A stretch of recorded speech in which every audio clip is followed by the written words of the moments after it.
Once I've got a sequence into Premiere, like for instance this sequence, I need to make sure that it's that I'm actually seeing all of the stuff that I've captured.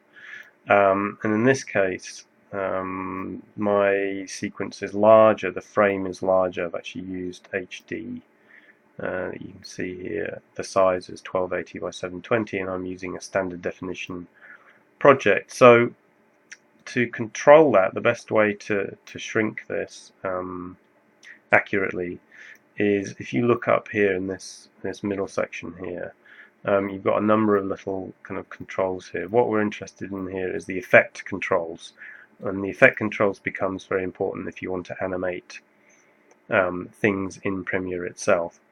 But for an animated stop motion sequence, I just make sure I've got whatever thing I've got animated selected here on the timeline. I go into effect controls up here, and I'm interested in the scale of this, and that's actually hidden in motion. If I click this little thing here, which I call a Twizzler, if I click that, you can see that shows and hides different controls. So if I open up motion, you see here scale, and I can, at the moment it's set to 100, and I can shrink it so that my image fits.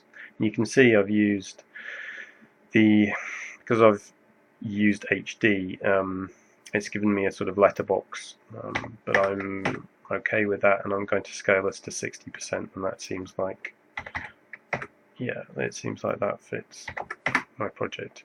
So, and that affects the whole sequence, so I don't have to worry about it. That's scaling. If you, let's just render that to see it playing back.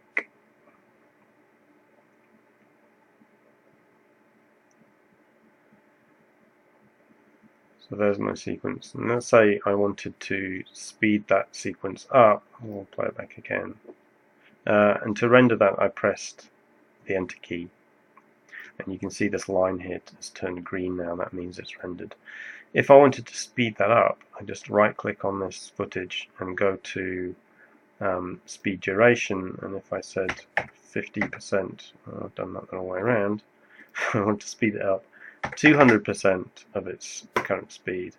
And you can see this is shrunk. If I then again, now it'll play back, and that's twice as fast as it originally was.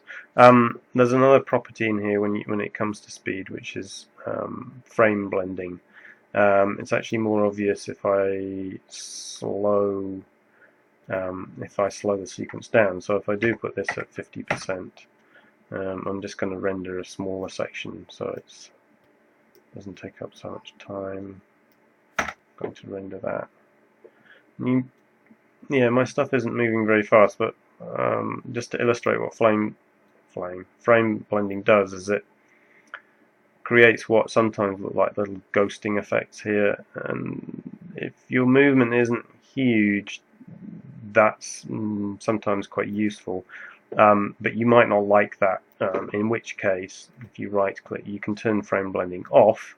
If I turn frame blending off, you can see now that those ghosted bits just don't happen. It just, even though it's slow, it doesn't apply any of that ghosting effect.